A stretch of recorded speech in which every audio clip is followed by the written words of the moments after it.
د نن شنبې ورځې لنډ او مهم خبرونه.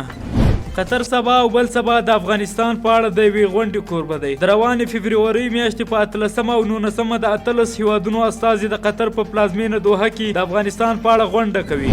د اسلامي امارت استازو د ایران په کوربتوب په G15 غونډه کې ګډون کړی.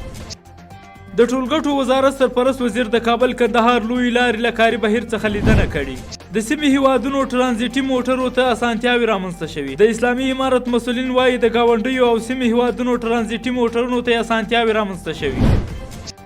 د کرنې اوبو لګولو او مالدارۍ وزارت وایي چې د دې وزارت د احصایې او معلوماتو ریاست د شمیرو له مخې سږ کال په ټول هیواد کې شاوخوا 43,000 میټریک ټنه د سټروسو میوې یعنې کینو، مالټه، نارنج او لیمو راټول شوي دي.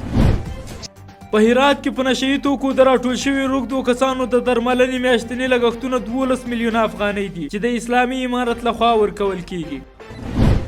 د هلمند ولایت په نهر سراج ولسوالۍ کې د یو صنعتي پارک توفوګرافي سروې ترسره شوي.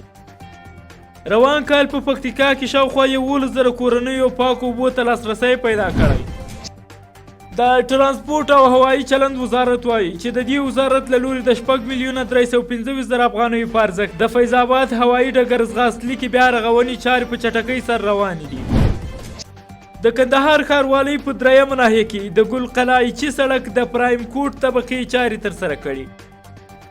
او په وروستي خبر کې به واورئ د پنجشیر والي حافظ محمد آغا حکیم وایي چې په نږدې راتلونکي کې به د یاد ولایت په پریان ولسوالۍ کې د 80 میلیونه ډالرو په ارزښت د اوسپنې کان د استخراج چارې پیل شي.